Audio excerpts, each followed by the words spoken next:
Hey guys, welcome to my channel Samrat লাইফস্টাইলে তোমাদের অনেক অনেক ওয়েলকাম। আই হোপ তোমরা যে যেখানে আছো ভালো আছো, সুস্থ আছো এবং সাবধানে আছো। আমি সম্রাট, আমিও বিন্দাস আছি।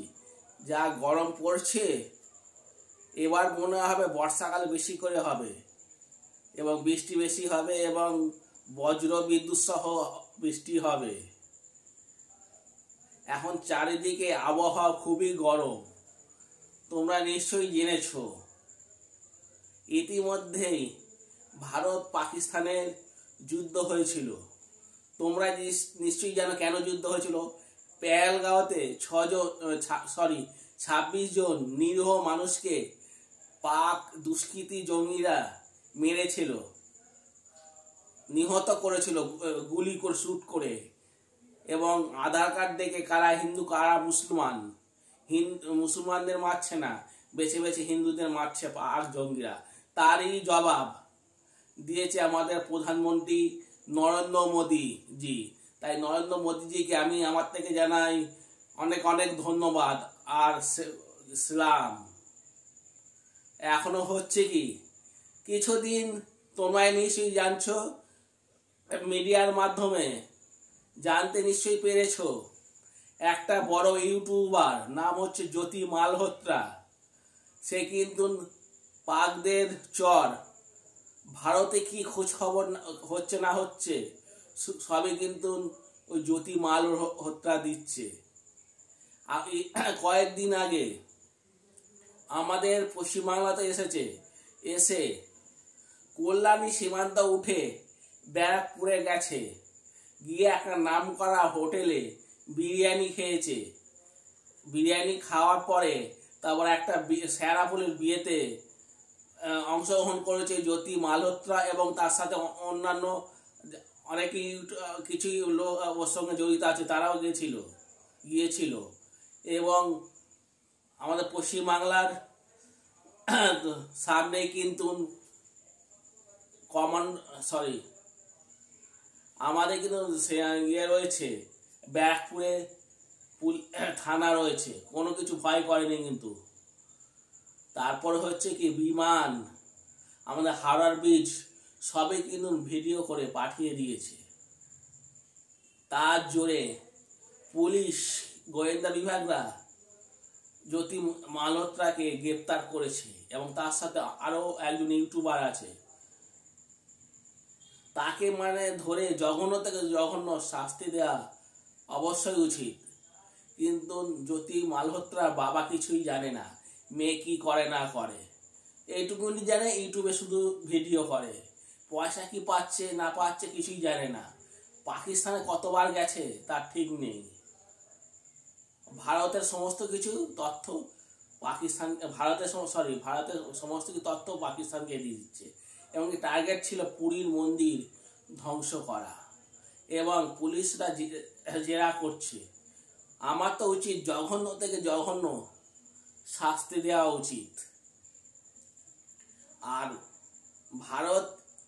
ভারতের সঙ্গে কিন্তু পাকিস্তান কোনোদিনই যুদ্ধ করতে পারবে না, কেননা ভারত এখন খুব শক্তিশালী দেশ হয়ে গেছে। আর ভারতকে সব দেশ সাপোর্ট করে এবং ভারতের অর্থনৈতিকই মোটামুটি ভালো। যুদ্ধ হলে ভারতের কিছুটা হলেও ক্ষতি হবে, কিন্তু পুরোপুরি ক্ষতি হবে না। ক্ষতি হবে কার? পাকিস্তানের। অনেক আর্থিক পরিস্থিতি খুব খারাপ হয়ে যাবে। আর সিন্ধু নদের জল তো পাকিস্তানে যায়। যদি বন্ধ করে দেয় তাহলে ওরা জল না খেতে পেয়ে চাষাবাদ করতে পারবে না, না খেতে পেয়ে মরবে, জিনিসের দাম হাই হয়ে যাবে। আর যেটা বলছিলাম, ভারতের 3খানা বিভাগই খুব জবরদস্ত: আকাশ, স্থল এবং জল।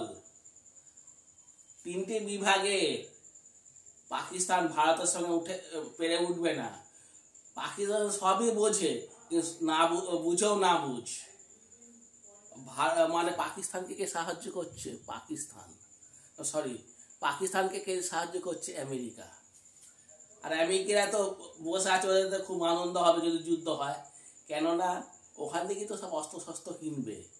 আর এই তথ্যগুলো যদি ভুল বলে থাকি আমি তোমাদের কাছে ক্ষমা প্রার্থী।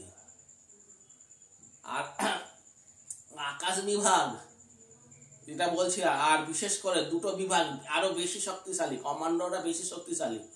আবার 3টে বিভাগে কমান্ডোরা আমাদের যারা রয়েছে তাদের আমি জানাই ইসলাম। এইভাবে তোমরা দেশের জন্য কাজ করে যাও, নিজের কথা না চিন্তা করে।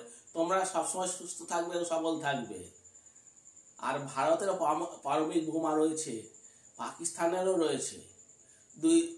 আর অন্যান্য দেশ কোনোদিনও চাইবে না ভারত পাকিস্তানের সাথে যুদ্ধ হোক, অর্থাৎ তৃতীয় বিশ্বযুদ্ধ লেগে যাক। লাগলে কি হবে, পারমাণবিক বোমা যদি ফাটায় তাহলে অনেক দেশের ক্ষতি হয়ে যাবে। কিন্তু সেই জন্য কোনোদিনই অন্যান্য দেশ চাইবে না, আর ভারতকে সাহায্য করবে।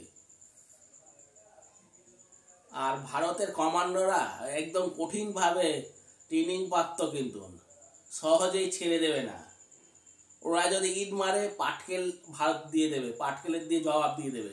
ইতিমধ্যেই তোমরা দেখেছো কিভাবে ভারত পাকিস্তানকে জবাব দিয়েছে, এবং পাকিস্তান নাস্তানাবুদ হয়ে গেছে। লাস্টে পাকিস্তান কিন্তু ভারতের কাছে ক্ষমা চেয়েছে এবং বাধ্য হয়েছে। একজন ভারতীয় কমান্ডোর পাকিস্তানের জেলে ছিল এবং চাপে সেই কমান্ডোরকে ছেড়ে দিতে বাধ্য হয়েছে। আর পাকিস্তান কোনো দিনই ভারতের সাথে পেরে উঠবে না। আর সেই জন্য আমরা ভারতবাসী হিসাবে খুবই আমরা গর্বিত। আমি ভারতবর্ষে জন্মেছি, সেই জন্য আরো বেশি করে গর্ব হচ্ছে। আমার মাকে, ভারতবর্ষ আমার মা, আর আমার মাকে কেউ আঘাত করলে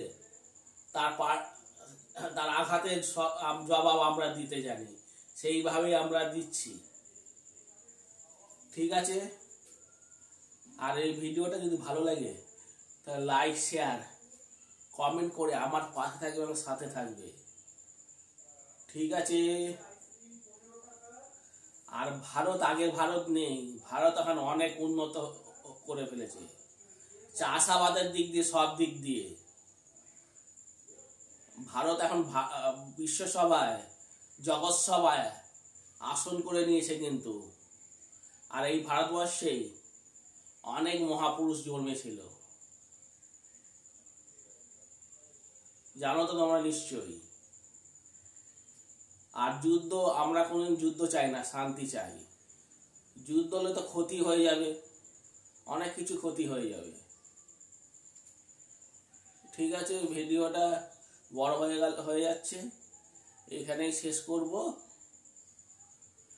জয় হিন্দ। আবারও ভারতীয় কমান্ডোদের এবং সেনাবাহিনীদের জানাই অনেক অনেক ধন্যবাদ এবং জ্ঞান, সেলুট। দেশের কথা চিন্তা করে। আর ওনারা মানে কমান্ডোরা, সৈন্যবাহিনীরা নিজেদের পরিবারের কথা চিন্তা না করে দেশের জন্য সারা জীবন সদা সতর্ক থেকে যুদ্ধ করে যাচ্ছে। একটাও চোখের পলক ফেলে না এবং খাদ্য খাবার খায়, যা খাদ্য খাবার পায় তাই খায়। কিন্তু অনেক সময় না খেয়েও তাদের থাকতে হয় এবং তাদের অনেক কঠোর পরিশ্রম করতে হয়। সবসময় বন্দুক তাক করা রয়েছে সীমান্তে, চোখে পলক একটুও ফেলে না, ফেললেই তো হয়ে যাবে। আর ভারতের সেনাবাহিনীরা কিন্তু আমি শুনেছি, শোনা কথা, আমেরিকা থেকে কিন্তু ট্রেনিং নিয়ে এসছে, এখন খুব শক্তিশালী, খুবই শক্তিশালী। ঠিক আছে, আমি সম্রাট এখানেই শেষ করছি। তোমরা ভালো থাকবে, সুস্থ থাকবে এবং সাবধানে থাকবে, অপরকে সাহায্য করবে। আর অন্য কোনো দিন তোমাদের সঙ্গে নতুন একটা ভিডিওতে আবার দেখা হবে। ততক্ষণের জন্য টাটা, বাই বাই। জয় হিন্দ, জয় হিন্দ। ভারত মাতা কি জয়, ভারত মাতা কি জয়। জয় হিন্দ, জয় হিন্দ।